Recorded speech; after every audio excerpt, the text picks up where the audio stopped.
Welcome to Bulletproof Veteran Podcast. Thank you for your service.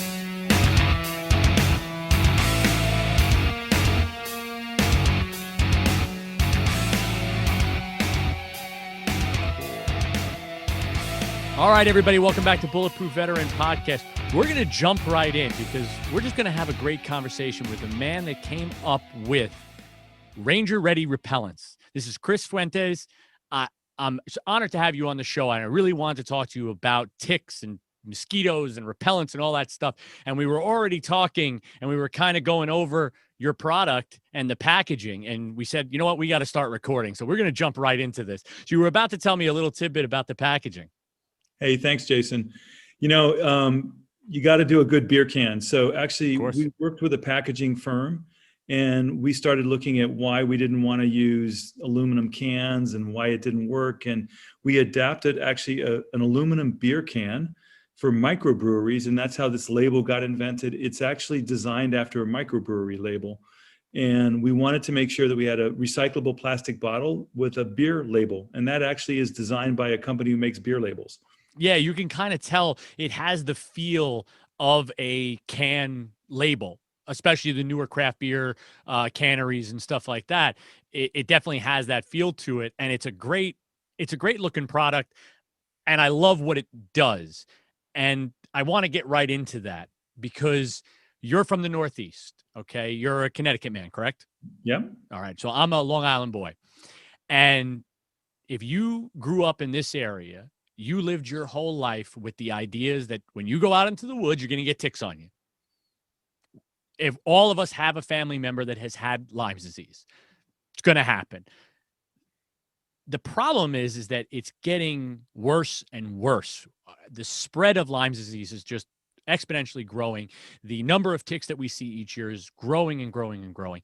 And I think there's a lot of misinformation out there about what we should be doing to ourselves, to our homes, what kind of products we should be using, and how we can really protect ourselves from a life-altering disease. Lyme's only being one of them. There are others out there, and I'm sure we'll get into that. But how did you decide to do this? I mean, I know why it's important to me, but what happened in your life that you decided, hey, I need to get involved in this? I moved to Connecticut in the 90s, and I didn't even know about Lyme disease. I actually didn't even know about tick-borne diseases or anything to do with it. And, one by one, my whole family, including the dog, started to get Lyme disease, and I just couldn't understand it. And finally, I got it and ended up in a hospital. And I did a little research after going through the, getting rid of Lyme disease, which you can do.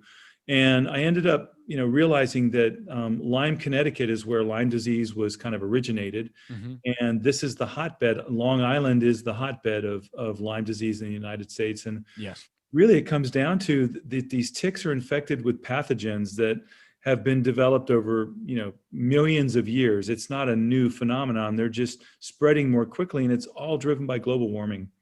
Okay. It's all driven by warm-blooded animals like squirrels and birds and rabbits and mice carrying ticks from one place to the other and then putting them in places where our dogs and we can actually attach ourselves to them. That's kind of the short science of it all.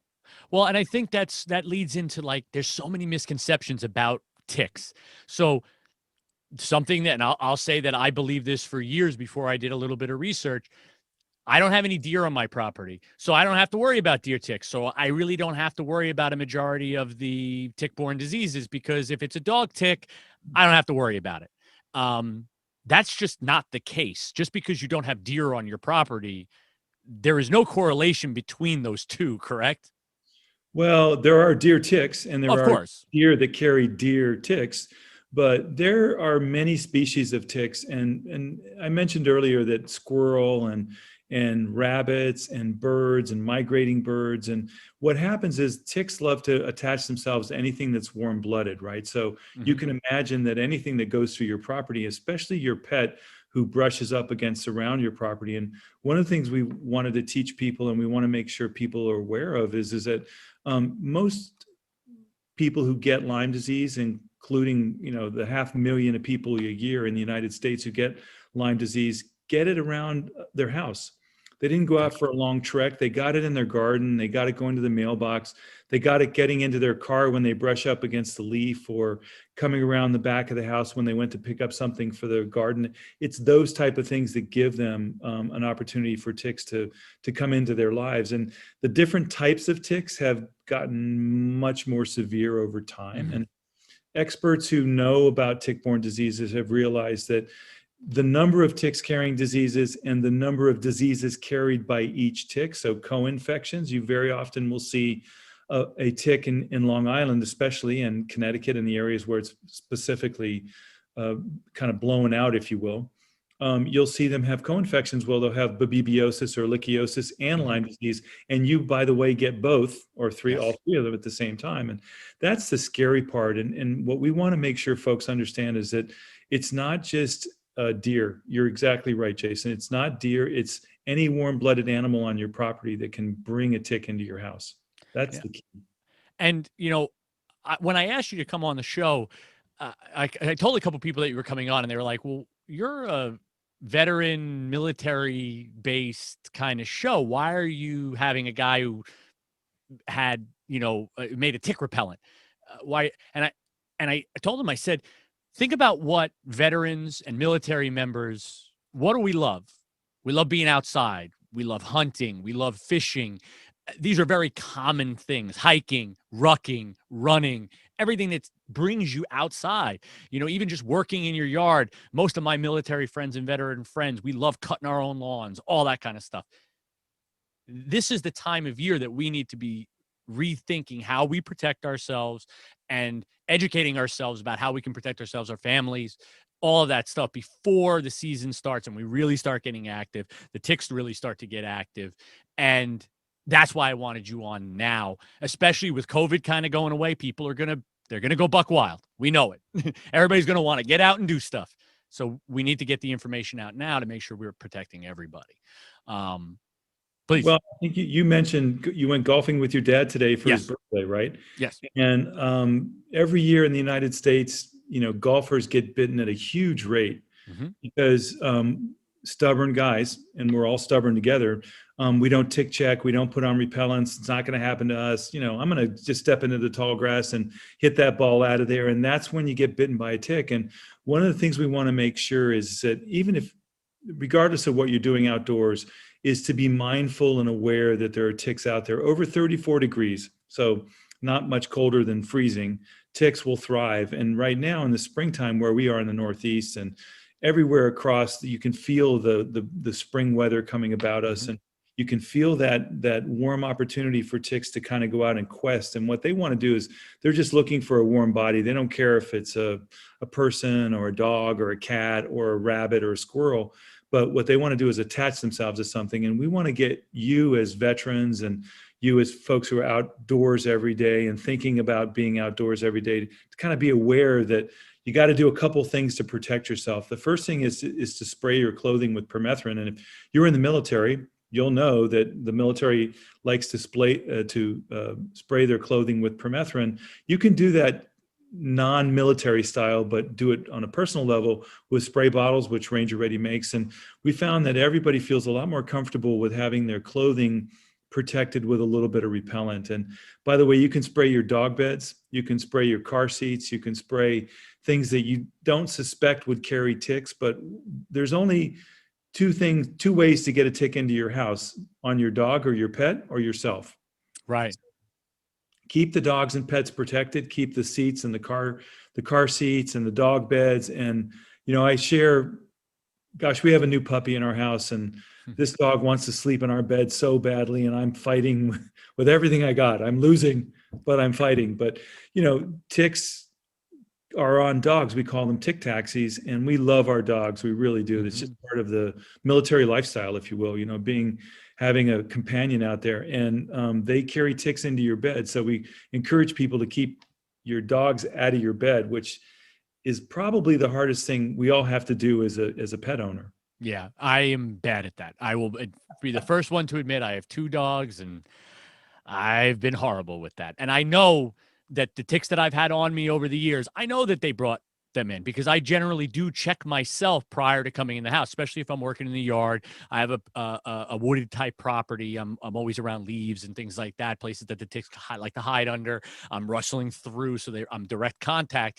So I generally check myself really well. And I'm like, I know this tick wasn't on me. Yep. It's coming from the dogs. It's going to happen.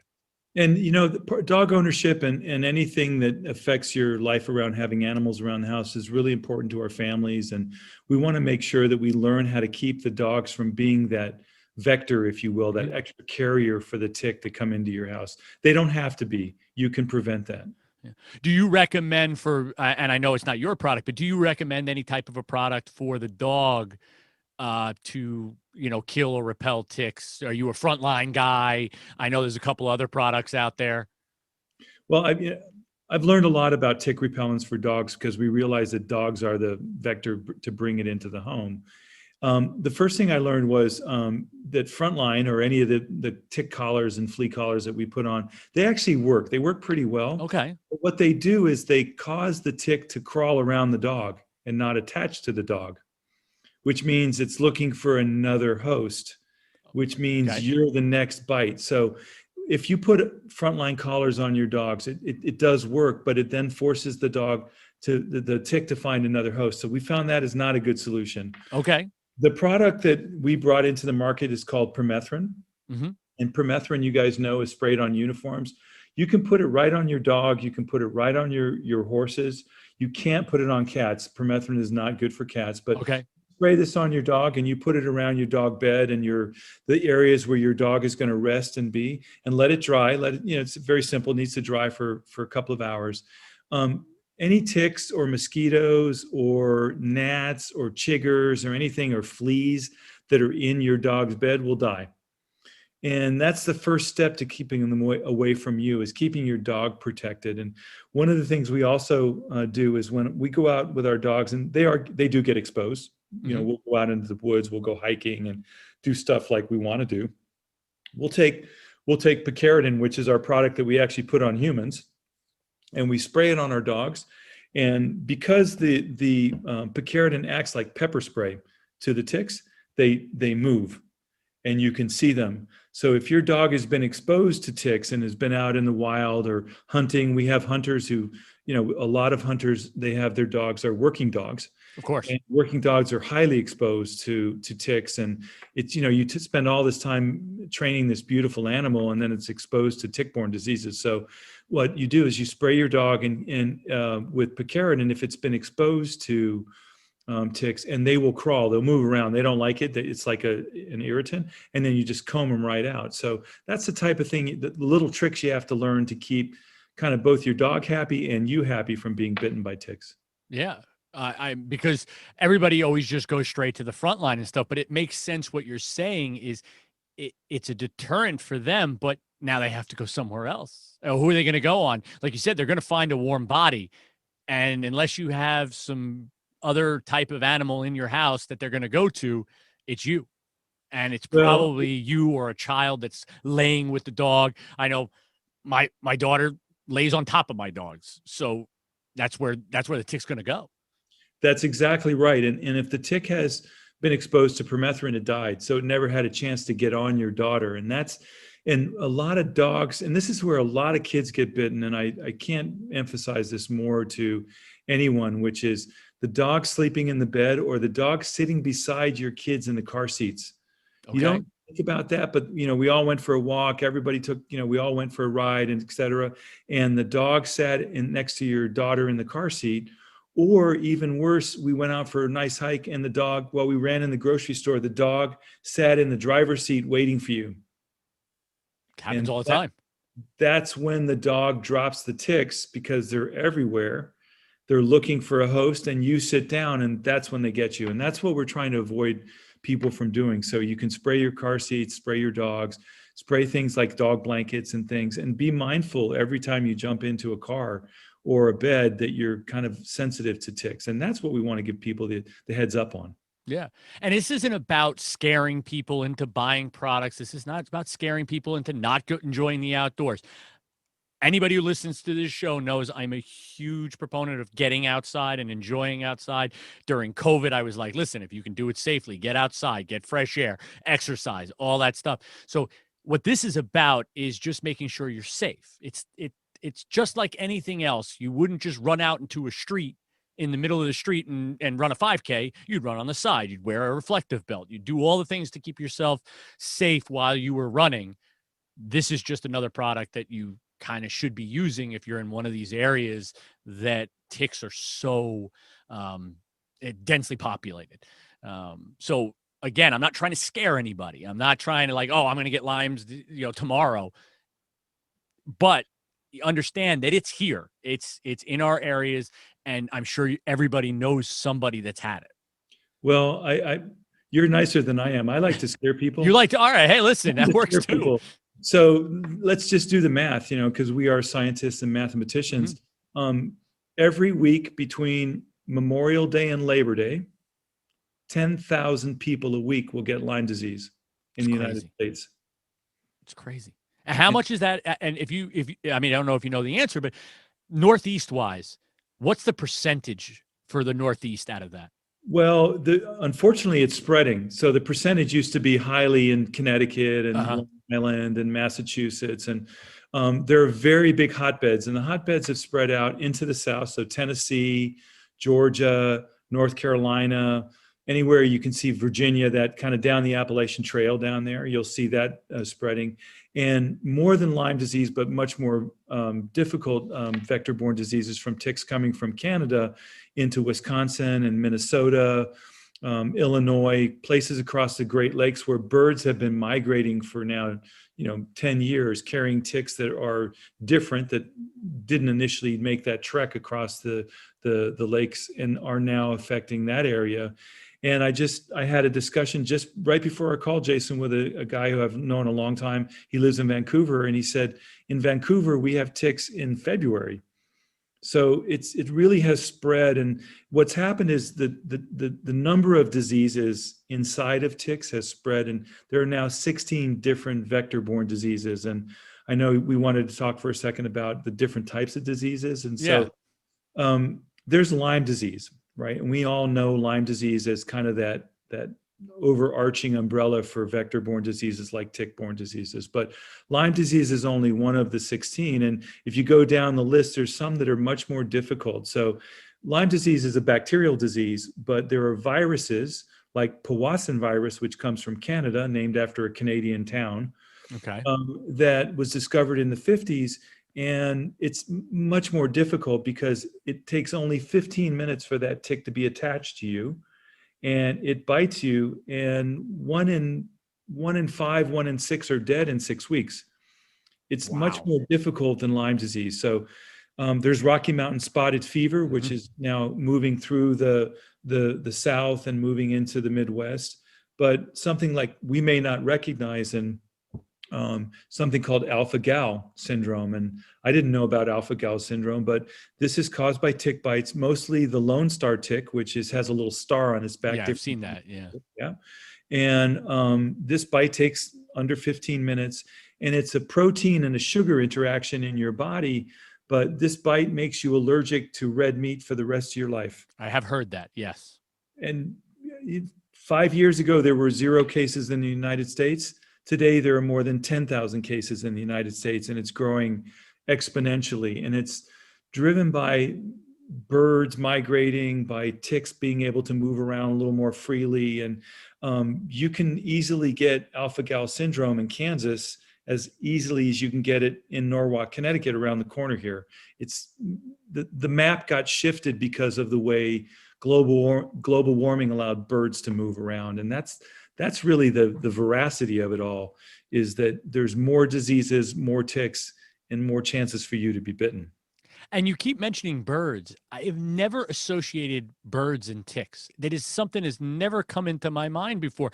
Until I started talking to you, really, and then doing a little bit of research, I had never heard that before. That's not something that that's out on like a poster somewhere, like, hey, be careful. You have a lot of birds in your yard, you're probably going to have a lot more ticks. Well, birds are popular. My Of mom loves course. birds, so she likes to bird watch, and my brother likes to bird watch. And I understand that birds are really, kind of an interesting part of our ecosystem, and they bring joy, and they're beautiful, and they have great color. But what we've discovered, and scientists for the last 5 or 6 years have started to realize, that if you Google, I'll encourage our listeners and watchers to Google birds with ticks, and you'll see how many birds have ticks in them. And then what they do is the ticks embed themselves on the birds' necks and under their wings in pretty big numbers. And then those birds survive and they fly. And they've been flying because of the longer, warmer months. They've been flying further south. And then they nest and survive over the winter. Not all of them may die from the vector-borne disease or the tick-borne diseases. And they start to fly back north, and they drop off ticks along the way. They have to rest, they have to feed. So one of the things, and I hate to be that guy who says, don't let the dog sleep in the bed, but I'm also the guy who says, don't put a bird feeder in your backyard and keep birds pretty far away from your house, because they carry the ticks that move us. They can fly over mountains and bring the ticks from Canada or from North Carolina or from Connecticut down to Virginia that we didn't suspect. And they're the biggest carriers and movers of vector-borne disease at the moment, including mosquitoes, which, mosquitoes are carrying equine triple E, so Eastern equine encephalitis. They're carrying West Nile disease, now dengue fever and yellow fever, and it's all driven by birds who carry these vector-borne diseases. So they're the culprits, really, in the end. Wow. Like I said, again, I go back to it, the misinformation, or not so much the misinformation, because I don't think anybody's trying to fool anybody, but there's so many myths out there that surround this topic. And, if you're a hunter, if you go to your hunting class, they talk about ticks and they talk about doing this or that. And I've heard, for instance, exactly what you said, spraying the car seats. They actually said that in my hunting license class. They said, make sure you spray the inside of the truck, because you put the deer into the bed of the truck.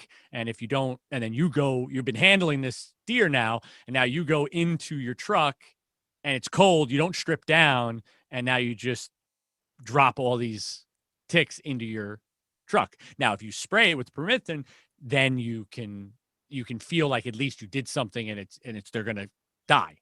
You can spray and keep yourself protected. It's not a guessing game, and right. Hunters, and we should talk about hunters for a second, because please, we spent a lot of time learning about hunting. And one of the first things we learned is hunters, they don't like scent, and we need to make sure that everything has no scent on it. And that's why we made Permethrin with no scent and Ranger Ready Scent Zero with no scent, because hunters said, we don't want to smell. And we get that, and that makes sense to us. But we want to also make sure that hunters look after themselves first. They kind of tend to think about what their goal is and what they're trying to accomplish, but looking after yourself as a hunter is safety first, if you will, and that kind of thinking the way that the hunting mentality should be safety first. And really spraying your clothes properly with Permethrin and keeping the ticks away from you in the first place is a great first start. And then making sure you spray yourself with repellent, especially if you're going to be deer hunting and handling carcasses and being out in the wild and touching and making sure you're in the high grass. Make sure you wear bug spray that day. You're going to be a lot happier, and you're not going to smell, and you're going to be a lot happier with your hunt if you didn't bring home a tick. Of course. On the way home. And that's been the message we've been trying to spread, which is you can protect yourself. You don't have to be exposed. It's not an issue of gee, can I stop this? You can. You just need to pay attention a little bit. Yeah. There's definitely ways that we can deal with all of this. I would like to hear a little bit about, we know that there's all these vector-borne diseases. Okay. We understand we can get them from ticks. What are some of the signs and symptoms that maybe I contracted one of these diseases? Why is it so important that I try my best to not get one of these diseases? You talked about the one that, you possibly could die in just a few days. Not as popular as some of the other ones. It's still out there, but so Lyme disease, what are some of our initial symptoms that we should be looking for?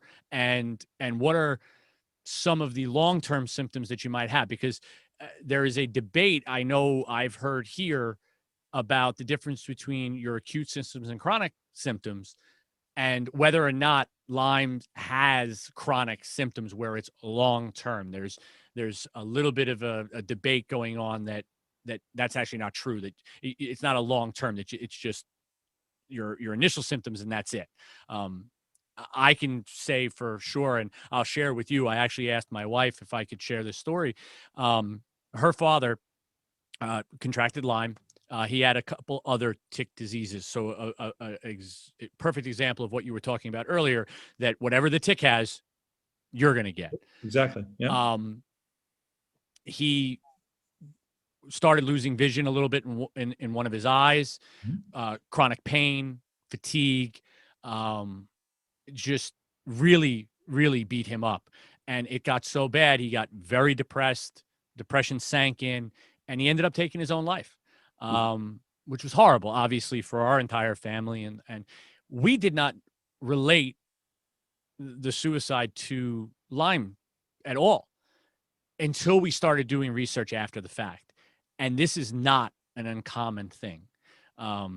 Unfortunately, it happens a lot, and people that deal with chronic pain and symptoms for long extended periods of time that are misdiagnosed for years are not being treated properly. So now they think that they're basically going crazy. I wish I knew back then what I know now, that was something that we should have been looking at. Obviously, we never thought that was going to happen. And I wanted to share that story. It's not something that I talk about very often, but I wanted to share that because when we talk about the symptoms of Lyme, we need to talk about it as long-term and short-term. So please, if you wouldn't mind, what are some of the things that we need to look at, and what are some of the things that are out there? Well, first, Jason, your father. I'm sorry, your father-in-law. I appreciate it. It's not, unfortunately, it's not an exception. No. And neuropsychiatric Lyme affects your neuropsychic system, and where it affects your entire lifestyle, and it becomes part of what causes you to be ill, is not uncommon. So, again, doing the math together. About 500,000 people a year contract Lyme disease. That's the number we kind of know. And 1 in 5, so 20% of those people will have long-term effects or lingering symptoms of Lyme disease. So in America now, about 2 million people, like your father-in-law, live with long-term Lyme disease symptoms. And it can be varying from arthritis to severe depression that drives you into this state where you feel like you don't understand. You've lost this kind of sense of, I don't understand why I'm sick and I don't really get it. And that's been the whole MO of Lyme and vector-borne diseases is unfortunately, like your father-in-law, most people don't know they got it. Mm-hmm. So only about half of the people who get Lyme disease actually see a bullseye or actually know they had Lyme disease. And you're right, many people can be treated. So we write more than 600,000 scripts for doxycycline, which is a quick 21-day treatment. Off you go. You've accomplished what you needed to do. You got it. And you're the 80% of the people who didn't have long-term illness from it. But the lingering effects of Lyme disease, including neuropsychiatric and arthritis and debilitation and fatigue and lack of focus, these are the real side effects and the real long-term effects of getting bitten by a tick. And that's what we're trying to avoid. That's my goal. Yes.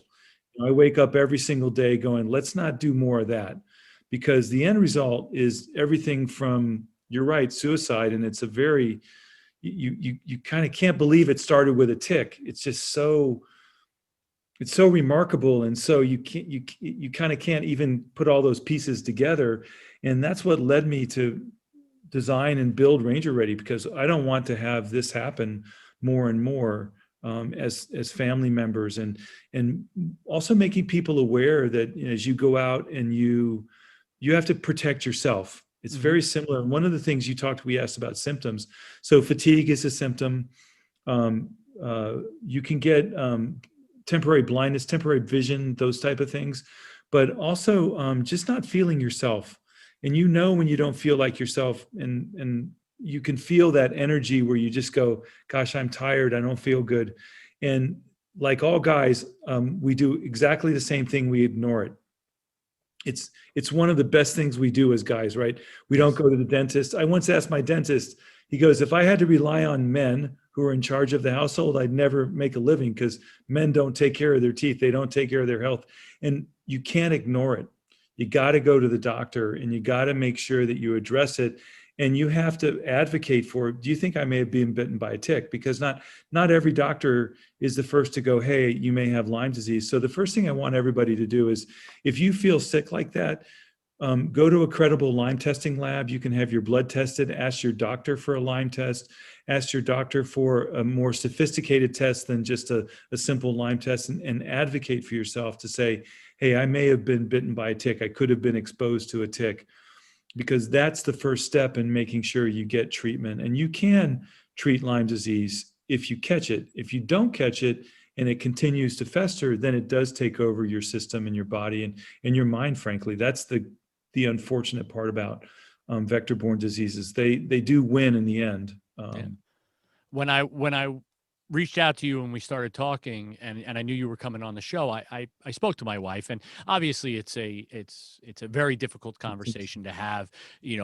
My wife sees a tick, and you just see it in her whole body changes, her emotion that comes out because of how it's affected our family. I asked her right away, I said, is it okay if I bring up, Dad on the show, and talk about what happened? And without even blinking an eye, she said right away, yes, please do, because I want people to know. I'm not trying to hide. I don't hide anything. I want people to know that this can happen, and the person's not going crazy.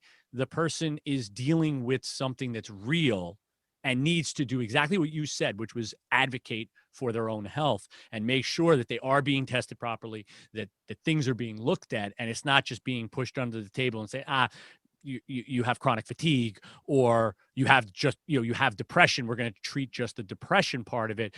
All of these things, you have to push for some type of an answer, if not nothing else, just to validate yourself, so you feel like somebody's listening to you. Well, and there's also on the other side of the coin, I remember everything being Lyme disease. So if you had a cough or a sneeze, or everybody saying, oh, you've got Lyme disease. So there's a middle ground here. But if you've reached that point where, like your father-in-law, you can't explain it, one of the explanations is vector-borne diseases like Lyme disease. And many people miss that. And I think that's a really important part. And one of the things I want to talk about, make sure we think about, is Lyme disease can act like COVID. And so it's very misdiagnosed. And we were very concerned in the Lyme community, and people who are understanding of the science of Lyme and the symptoms of Lyme and how you get it. It can be misdiagnosed as COVID, and also COVID could be misdiagnosed as Lyme disease. So that's a whole new science we don't understand, and a whole new space we don't understand, but we can certainly test for COVID. And so if you don't have COVID and you still feel sick, then you may have Lyme disease. So that's kind of the message we want to send to people, which is, you can rule out one, but make sure you rule out the other, because that's the key here. Is that this summer, as we said, 10,000 people a week will get Lyme disease. It's crazy. It could be you. Yeah. I know even when I was in the hospital, I had some heart issues, and I was at Stony Brook University, which is a very big tick research hospital. And when I had the heart issues, they actually tested me for tick-borne diseases, a whole panel, because they said there's so many of them that actually affect the heart as well. So they're like, listen, you've been outside, you've been bitten by ticks before. We're going to test you just in case. Now, luckily, thank God, I was negative on all of them, but it was great to be in that hospital that already kind of had that knowledge and said, no, we're testing for this because we've seen it before and we know. Not everybody's that lucky. Well, but you're in Stony Brook, which is in the heart of Lyme disease country, where that's what they think about. Right. If you're in Tennessee or in Knoxville, in a hospital in Knoxville, it's not the first thing they think about. And it shouldn't be. And that's why we want to spread that you have to kind of think about yourself, and could I have been bitten by a tick? And it's not uncommon that in Mississippi or in Phoenix or in, it used to be only in Connecticut. It's not the case anymore. That really is a national phenomenon now. Yeah, it definitely is. Definitely is. And transitioning into now, okay, how do we protect ourselves? We talked about a couple different of your products. Every military member knows about Deet. Okay. If you're a veteran, you know about Deet. It was given to us. We applied it like madmen. Every time you were deployed, you put it on. That it was the normal thing. Difference between Deet and, say, your products. Well, Deet was the original Gorilla Glue or Gorilla Tape. It was the one that worked, and it was the one that was invented by the military. And it was tested on thousands and tens of thousands of soldiers around the world. And it worked. And it kept bugs away. It kept you from being bitten by ticks and mosquitoes and anything that was going to bite you. And what we didn't realize over time was the side effects of Deet. And Deet is a neurotoxin. And it goes in, and 18% of the Deet you put on your body is absorbed through your system, goes through your kidneys and your liver, and it goes through your brain. And part of that was we didn't know those long-term effects of everything that was toxic. And as time went on, the military started to realize not only is it a neurotoxin, it's a plasticizer. So you spray it on your watches, spray it on your scopes, spray it on anything that's plastic. And a lot of our performance gear now, and t-shirts we wear underneath, has synthetic material in it, and it will ruin that gear. So I think part of the whole Deet experience was it wasn't that good. Okay. Well, it protected you, it wasn't that good. And so the military over time started to say, look, we need to find a better solution.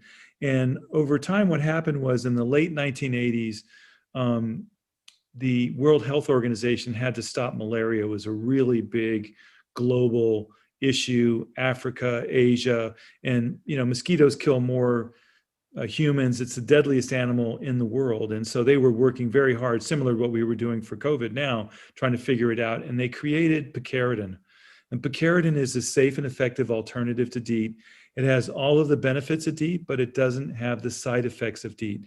It's not oily, it's not harsh on your skin, it doesn't ruin your gear, and it absorbs at a third of the rate. So it absorbs at 6%. So you can put on Picaridin for 12-hour protection, take a shower, go do what you're going to do, put it on again, and you're protected for 24 hours. And that's part of the whole beauty of the product, is that Picaridin is safe for pregnancy, safe for children over 1 year old, safe for daily use. So you can wear it every single day. And when we talk about making sure people have to wear it every day, and we have fun things happen at Ranger Ready every day, but last week, kind of fun, we had a great conversation with our friends in Brownsville, Texas. You ask, what's in Brownsville, Texas, right? It's the entire SpaceX facility that has to launch the SpaceX rockets. They work outside. And they chose Ranger Ready because they know they have to work 24/7 outside, testing rockets, being ready with the facilities, et cetera. And they're now wearing Ranger Ready. Awesome. And that's kind of the whole thing that we realized, is that we designed the product for professional use, military grade use, SpaceX use. All of the park rangers and all of the staff, all 900 staff of the Pennsylvania State Park Systems use Ranger Ready. Very cool. Because they have to use it every day. And that's what we designed this product for. We designed it for military use. We designed it for field use. In Georgia, the Georgia State Law Enforcement Facility, where they train all the police officers down there, they discovered Ranger Ready, and they keep reordering because they know that people are protected. And by the way, they built it on a swamp. And that's what happens with golf courses, by the way. People go, half the golf courses in America are built in swamps, and they bite people playing golf. That's part of the problem. But that's been the key difference between Deet and Picaridin, is it's safer, it's as effective, it keeps ticks and mosquitoes away, it stops biting flies, it stops chiggers and gnats and no-see-ums, and it just stops you from being disturbed when you need to really focus on other things. And that's kind of why we invented it. Very good. And I think that's so important, because we talk about this on this show a lot. We talk about knowing your exposures when you were in the military. Understand your exposure. I had Hunter 7 on. They spoke directly about Deet and it being a neurotoxin and it going through your entire body, and when you're applying it on your skin and all of this, they actually brought that up. Something I never even thought of. It's a something that was given to me.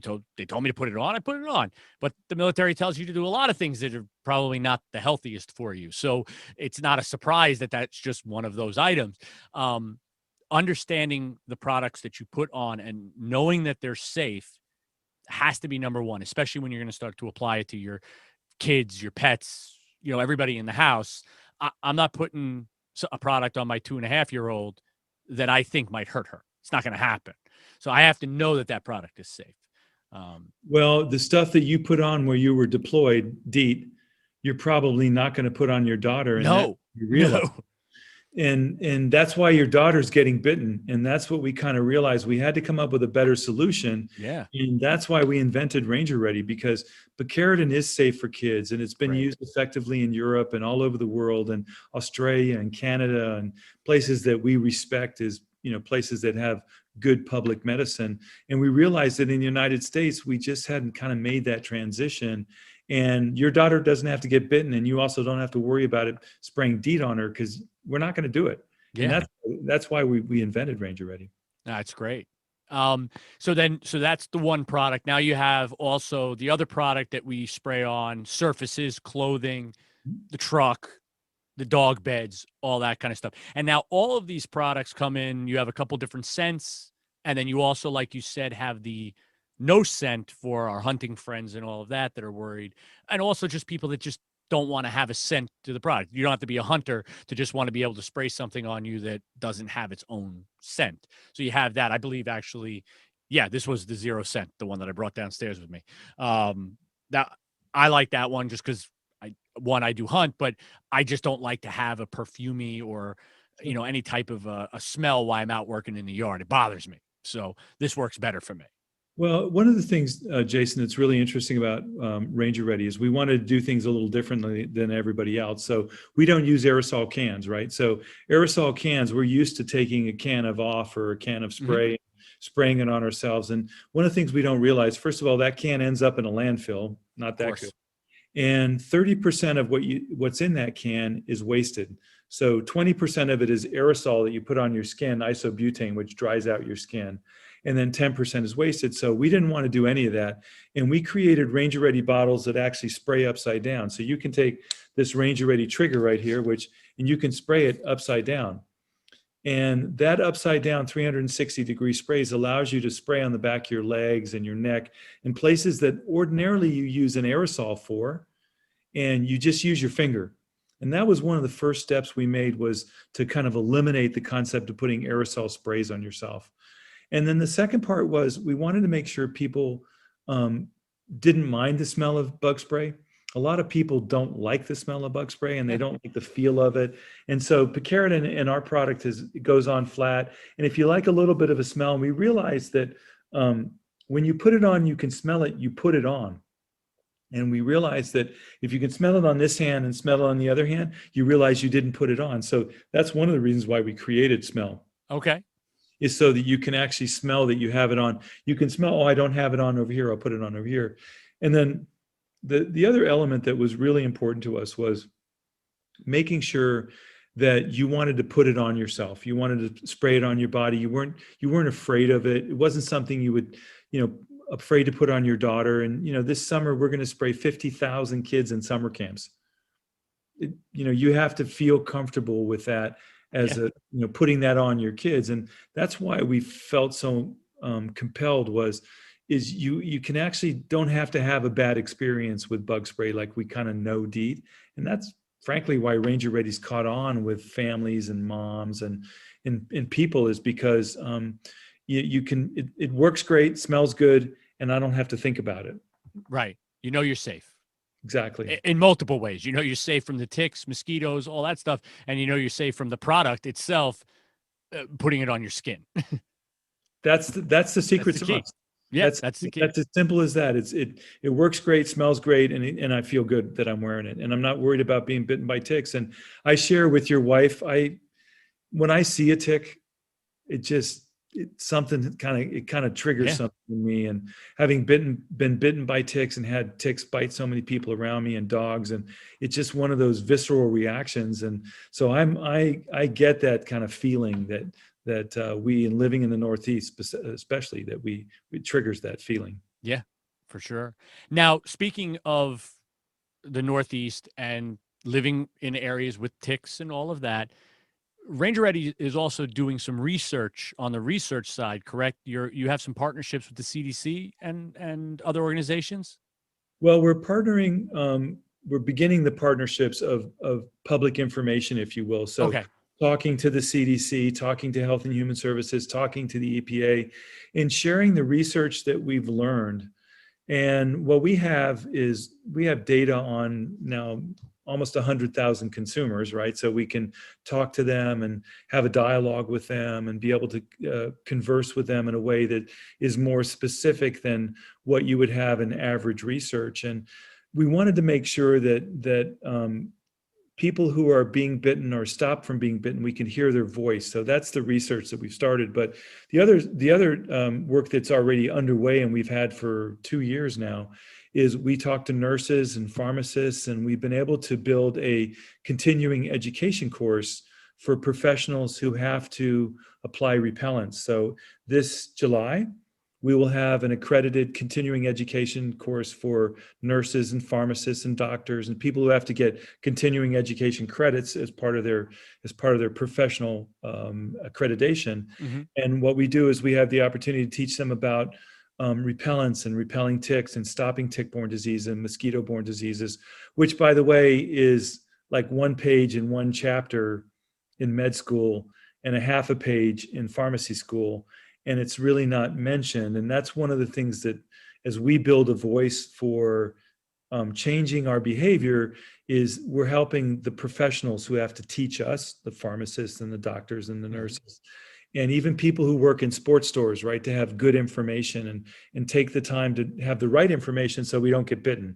And part of the reason we all get bitten is because we have bad information. Yeah. And that's what we're trying to change. Yeah.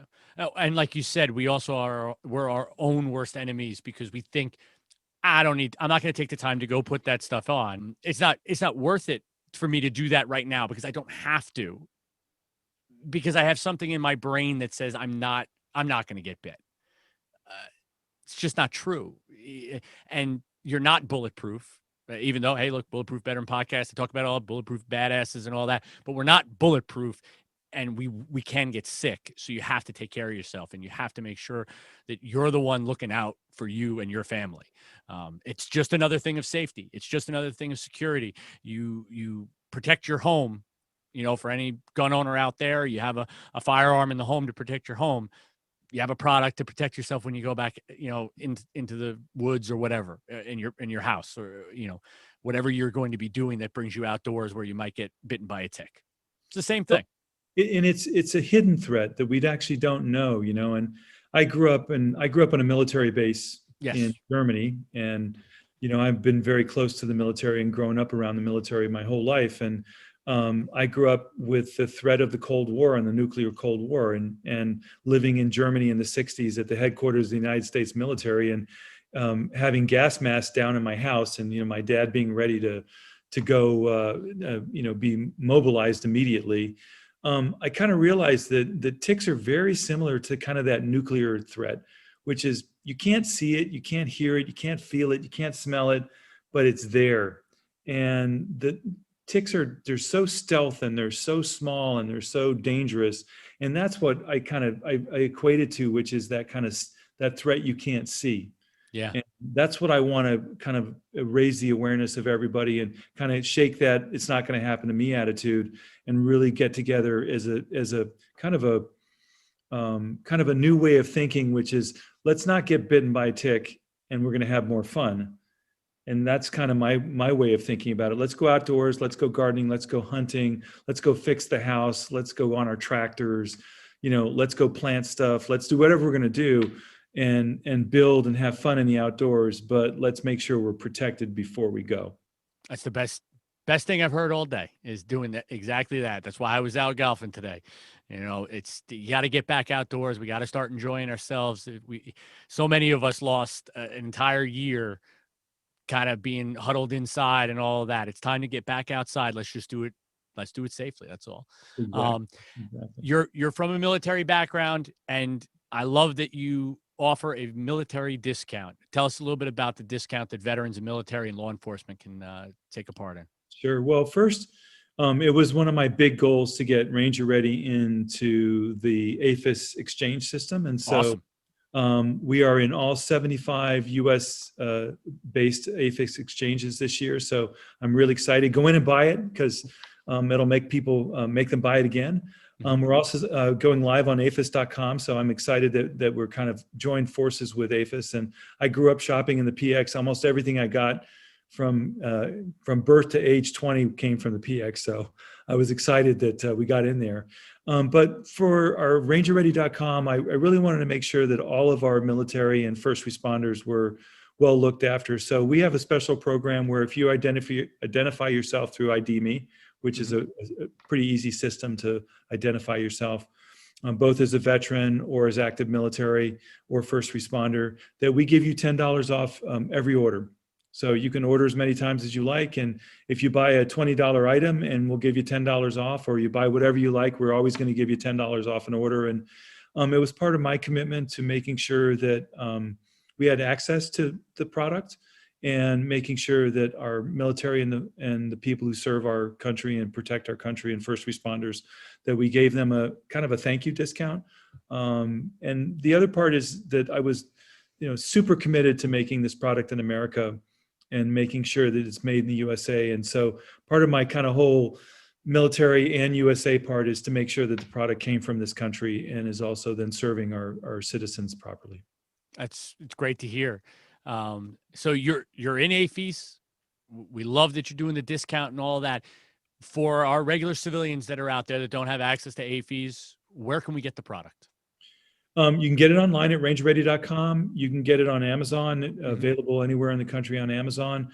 We've just shipped into our first 1,000 Albertsons stores. So you'll see us in Albertsons and Shaw's and Acme, and I'm kind of excited about that. We just started, we'll be in May on hsn.com. So you can watch us on HSN. Very cool. We're starting to be, we're showing up in national parks. You can see us in Yellowstone and Shenandoah and places where you would expect to see a good bug spray before you hit the trails in a national park. So watch for us. We're growing. And part of the fun of being a small family business, built in America, is kind of watching that fan base grow. So come and shop with us and have an opportunity to try our product. And I'm sure you'll like it. And if you don't like us, you'll let us know, I'm sure. As everybody always does online, isn't that? That's always the case. Chris, I've kept you for over an hour. We've had a great conversation. I really enjoyed talking to you. There's so much knowledge and just such an important topic, especially, like I said, before everybody heads out to enjoy the summertime and enjoy the fall and everything that we have to look forward to for the rest of this year. I really wanted to have you on and shine a light on this topic before. I mean, and I hate to say it like this, but before it's too late for some people. We want to deal with these things before you get bitten by a tick. I don't want you buying this product afterwards. I mean, great, go buy the product. If you've already been bitten, still buy it. But I'd rather you be putting it on now and never get bit and never deal with one of these diseases than we go through another year of 10,000 at a clip getting diagnosed with Lyme or any one of these other diseases that's out there. Before we end, please, anything, last thoughts, anything you would like to talk about with Ranger Ready, what we have coming up, any products, anything like that, please go ahead. Jason, just thanks for having me on and for sharing the light on the military life and having an opportunity to take on these kind of difficult topics takes a little bit more explanation. And thanks for taking the time to dig in with me and have an opportunity to save more lives and save a little bit more illness and have a little bit more fun from not being bitten by ticks. So thanks for having me on. I really appreciate it. It's been my pleasure. Again, I look forward to everything you guys are doing. And as you expand, thank you for what you're doing. And thank you for creating a product that, like I said, it hits home to me and my family. And we have it in the house now. And I'm very happy about that. And we'll be using it pretty regularly. Stay safe out there, Jason. Talk to you soon. And you as well, sir. Talk to you soon. Bye. Bye.